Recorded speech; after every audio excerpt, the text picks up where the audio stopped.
On this Saturday night, dangerous weather putting lives at risk.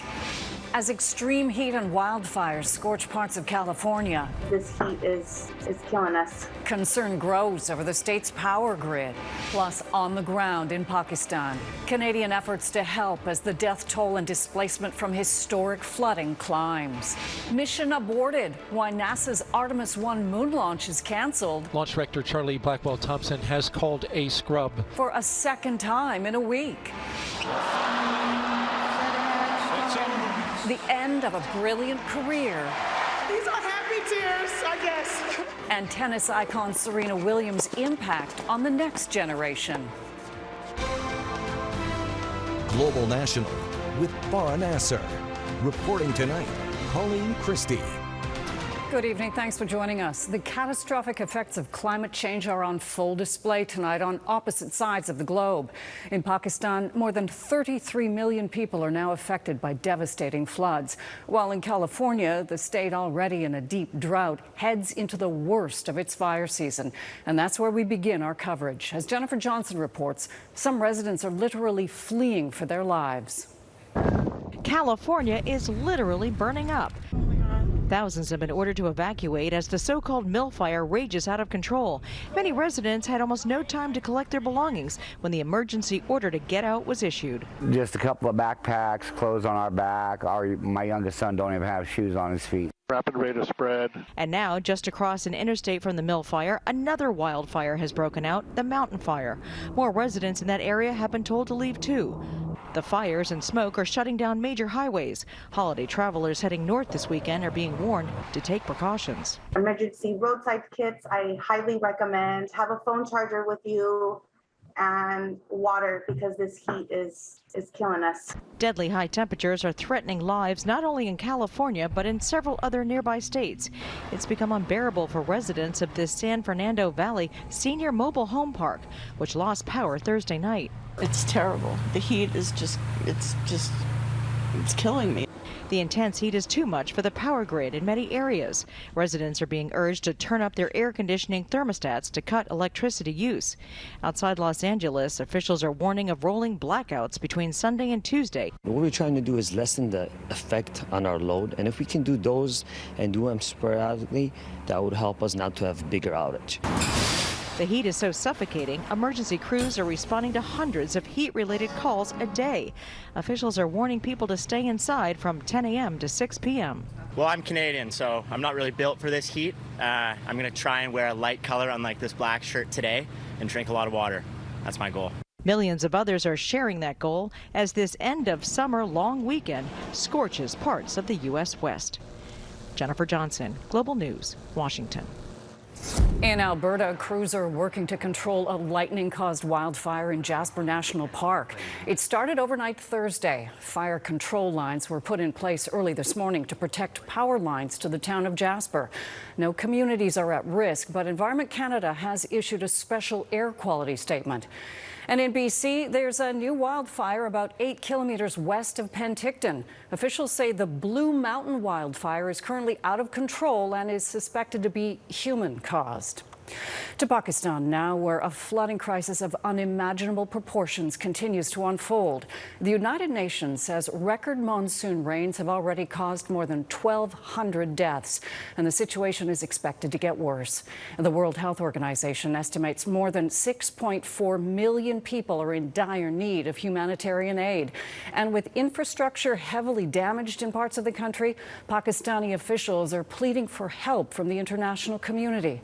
Tonight, Brittany Rosen reports on how some Canadians are stepping up.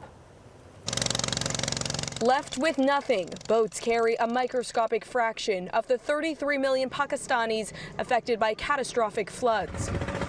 This footage captured firsthand by Winnipegger Masroor Khan, who is on the ground to help. I have seen some areas where literally people are just sitting under the sky and they don't have any shelter. Starting in Islamabad, Khan says he is traveling to relief camps at badly hit regions along the Indus River, providing food, supplies and service where needed. I have flashbacks from the 2010 floods when something similar happened, and this is of a higher magnitude.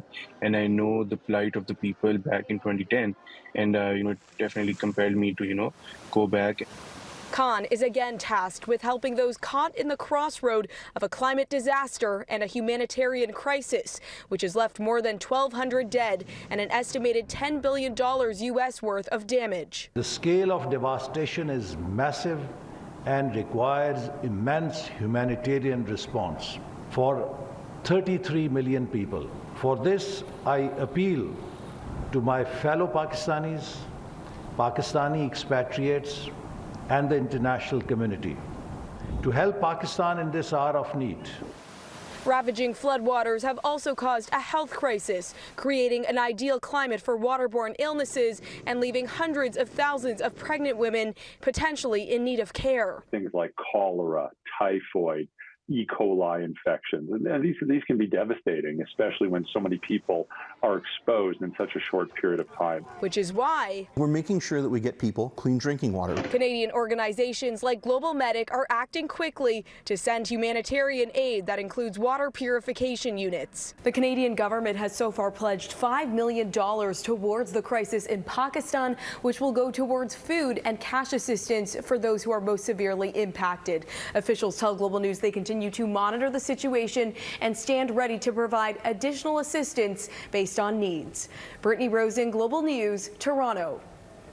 With millions of Pakistanis struggling, climate change experts say the world should be on high alert. As Kamia Razavi explains, similar events are happening more frequently and in our own backyard.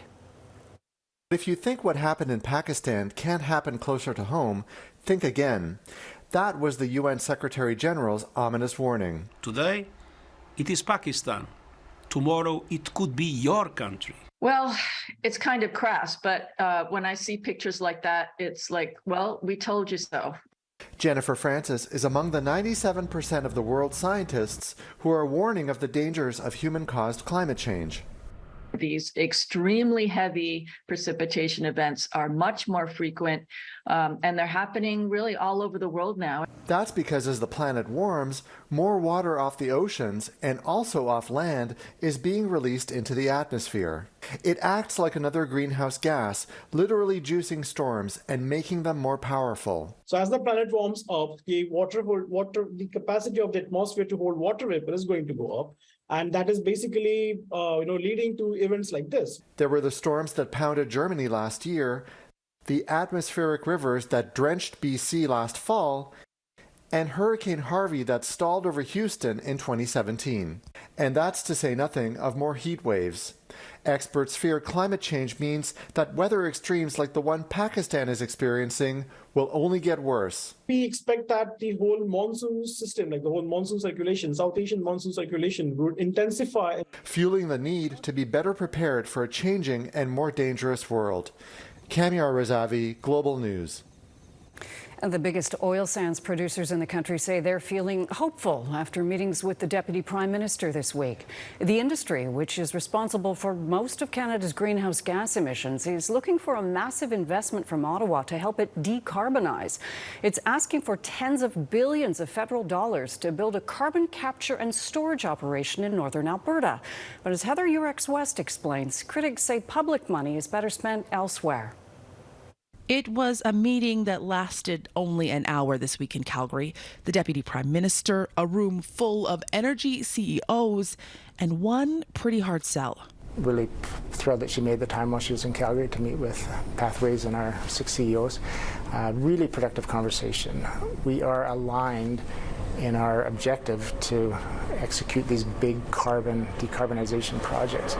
Last year, the country's largest oil producers came together to form the Oil Sands Pathway to Net Zero initiative, a plan to get the industry to net zero by 2050 using mainly carbon capture, utilization and storage, or CCUS. It's really critically needed technology to be implemented as quickly as possible for the short to intermediate term reduction of emissions. But if CCUS is going to cut Canada's emissions in any significant way, infrastructure needs to ramp up dramatically and fast. The Pathways to Net Zero proposal will cost tens of billions of dollars, and the industry doesn't want to pay for it alone. For months, it's been asking Ottawa to invest, but so far, the answer has been no. I don't think there's any appetite among Canadians to invest more taxpayers' money in what is really the company's responsibility to decarbonize their own industry. It's a sentiment that's been echoed by Canada's Environment Minister. After several tough years for producers, high oil prices mean the industry is once again awash in cash, with plenty of money to invest. Alberta, too, is reaping the rewards, reporting a $13.2 billion surplus this week. These oil sands companies are dealing with record profits, record free cash flow. They have the technology, and what we really need to see is just them to make the investments themselves to support their own future. But the industry warns it's not that simple. Most companies operating in Canada are major multinationals with interests and operations in places like the U.S., where incentives to decarbonize are growing. They've now gone and doubled the previous incentives they had in place for many of these decarbonization activities, including carbon capture and storage. If we can't have a level playing field, investment dollars will flow there. But the feds are making no promises as Ottawa tries to balance the country's climate commitments with its economic and energy security needs. Heather Yurex, West Global News, Calgary. Europe's largest nuclear plant in Ukraine has been knocked offline again. The head of the UN nuclear watchdog says the Russian-controlled Zaporizhzhia nuclear plant was disconnected after sustained shelling in the area. Agency experts say the fourth and last operational line is down. The three others were lost earlier during the conflict. There is one reserve line from a nearby thermal plant delivering the electricity the plant generates to the external grid. The Zaporizhzhia facility has been held by Russian forces since early March, but its Ukrainian staff is still operating it. In Moscow, thousands stood in line to pay their final respects to the last leader of the Soviet Union, Mikhail Gorbachev. A public farewell ceremony was held for Gorbachev, who died this week at the age of 91. Russian President Vladimir Putin did not attend, claiming he was busy. Gorbachev launched reforms that helped end the Cold War. He also precipitated the breakup of the Soviet Union, which Putin has called the 20th century's greatest geopolitical catastrophe. Coming up, matchmaking to buy real estate, the growing popularity of co-home ownership. With home prices skyrocketing during the pandemic, more and more people are looking for alternative routes to ownership. In particular, home co-ownership is gaining attention. It was once an uncommon arrangement between family, friends, or even strangers pooling their money to buy a home. But now, as Ann Gaviola explains, it's seeing a surge in popularity. Hello. Hi. How are you? Welcome to the Housemates Co-Ownership event. This mixer in Toronto is no ordinary social event. It's for a unique clientele. People open to buying a home in partnership with other people, sometimes complete strangers. This is by the folks behind the Housemates platform, which connects prospective co-homeowners. It's like matchmaking. Bumble, Hinge, or Tinder for real estate. It's not a romantic dating app. It's strictly for owning property together. It's gone from novel and niche to an increasingly popular option for those who feel priced out of the housing market. Co-ownership seems to be on everyone's mind. Housing prices are increasing, inflation, gas prices, people's incomes have not met those increases for a long time in the city of Toronto and I'd say Vancouver. Corinne Kempster and his family are very interested in co-owning their first home. The city has changed a lot in 15 years, and we just simply can't afford a home on our own. So they're mingling, hoping to find a good fit. We've been talking with myself and my wife about like what we want out of it, what we're looking for, what our ideal setup would be. Legal experts who can help make it happen are here, naturally. Design and construction experts, too. We tend to think of one family, a house, but does it have to be that way? And how can we promote it so that you have an element of sharing, so you have an intentional community built into your own house? Proponents say it's part of a solution to the housing crisis in Canada's most expensive cities. It's such a huge relief to know that you don't have to bear all the expenses yourself. You don't have to go through the mortgage application yourself. You're not in hundreds of thousands of dollars in debt yourself. And an antidote to a so-called epidemic of loneliness exacerbated by the pandemic. We have great neighbors where we are right now, but it would be even better to take that kind of the next level and have really close neighbors that you can maybe rely on and they can rely on you. The best of both worlds, all under one roof. Anne Gaviola, Global News, Toronto. Ahead, the battle to save lives in Canada's deadliest epidemic.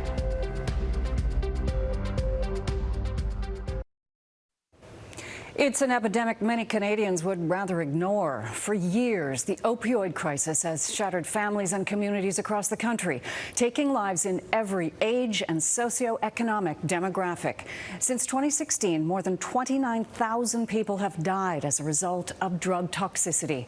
As Rachel Gilmore reports, advocates on the front lines of this epidemic are once again pushing for more awareness, hoping it will save lives. Every day, 21 Canadians die from opioid overdoses. The frantic fight to save lives is being waged across the country. It's impossible any day of the week to not hear about somebody else who has died. But there are concerns. Years into Canada's opioid crisis, the battle is being lost in silence. Everything but. Families of overdose victims and Canadian Senator Vern White want to raise public awareness about the severity of the crisis. They're asking Prime Minister Justin Trudeau to lower the flag on Parliament Hill to acknowledge those who die each day. So far, that hasn't happened, including this week during International Overdose Awareness Day. I don't hold out a lot of hope. I think actually that many are afraid to talk about it. They don't want to get into the discussion about who is impacted. In the first full year of the pandemic alone, there was a 96% increase in opioid deaths nationally, with more than 7,500 deaths in 2021 alone. It's impossible. Wendy Muckle is the CEO of Inner City Health, which operates a safe consumption site in Ottawa. She has experienced the cruelty of the opioid crisis firsthand. It's like we're in a war inside this whole other world and nobody else really knows that we're at war. She says there are concrete steps all levels of government can take to better address this growing problem, including decriminalizing possession of small amounts of drugs. Chad Boutillier works at a safe consumption site. While he supports calls to draw more public attention to opioid deaths, he says action is also needed. Lowering a flag is not going to stop people dying. I think a lot of things have to happen. In a statement, the government did not acknowledge the calls to lower the flag, instead noting several buildings across Canada were flooded with purple light Wednesday to increase overdose awareness. And Ottawa isn't committing to any new action. Advocates are urging the government to move now, because every day that they wait for changes, more Canadians are dying. Rachel Gilmore, Global News, Ottawa. The second launch attempt of the Space Launch System and Orion spacecraft has been scrubbed. A fuel leak was blamed for once again keeping NASA's new Artemis 1 moon rocket grounded today. The test flight is part of the space agency's renewed lunar exploration goals, in which Canada is playing a key role. This is Artemis 1, the first of a series of missions, the Artemis program. The second flight with crew is going to have a Canadian Space Agency astronaut on board. So huge for our nation. This first uncrewed mission has until Tuesday to take off or face being delayed until October. One incredible journey has come to an end for one of the world's biggest sports stars. Tennis icon Serena Williams has played what is likely her last professional match, and she did not go quietly. The 23-time Grand Slam champion was defeated in the third round of the U.S. Open after a grueling 3-hour game. Kamal Karamali looks back on Serena Williams' game-changing career. The end of a dream run at the U.S. Open, leading to the end of an era. Just thank everyone that's here, that's been on my side so many years, decades, oh my gosh, literally decades. After 23 Grand Slam singles titles, the most by any player in the Open era, Serena Williams hung up her racket for good Friday.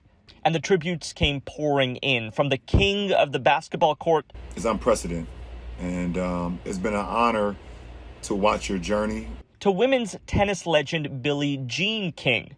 Her incredible career made its mark on tennis history. To a new generation hoping to follow in her footsteps, it's because of you I believe in this dream.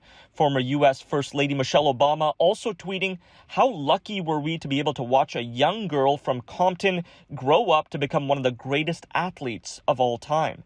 Serena's impact on Canadian soil undeniable, winning the Canadian title 3 times, the last one happening in 2013. Still, the last American woman to win in Canada. She's played our tournament for over 20 years, and I see all the young kids that she influences. Here we go. For young Canadians, watching her win also meant watching the game change. More diversity and inclusion on the tennis court. I just looked up to her all the time. She, like being a woman of color, I don't think she's leaving a hole. I think she's leaving a legacy. Canadian teens who weren't even born when Williams won her first Grand Slam title now hoping to learn from that legacy. Even when she stops now, I feel like she's going to keep inspiring generations to come. You know, for her to come from absolutely nothing and to achieve the success that she has is very inspiring. Now the 40-year-old plans to grow her family and her other business ventures, building a different legacy off the court. Kamal Karamali, Global News. That's Global National for this Saturday night. I'm Colleen Christie. Tonight, Your Canada is this beautiful time lapse of the sunset at Vancouver's Sunset Beach, of course. We love seeing Your Canada. Please keep emailing your photos to viewers@globalnational.com. Thanks for watching. I hope to see you back here again tomorrow. Good night.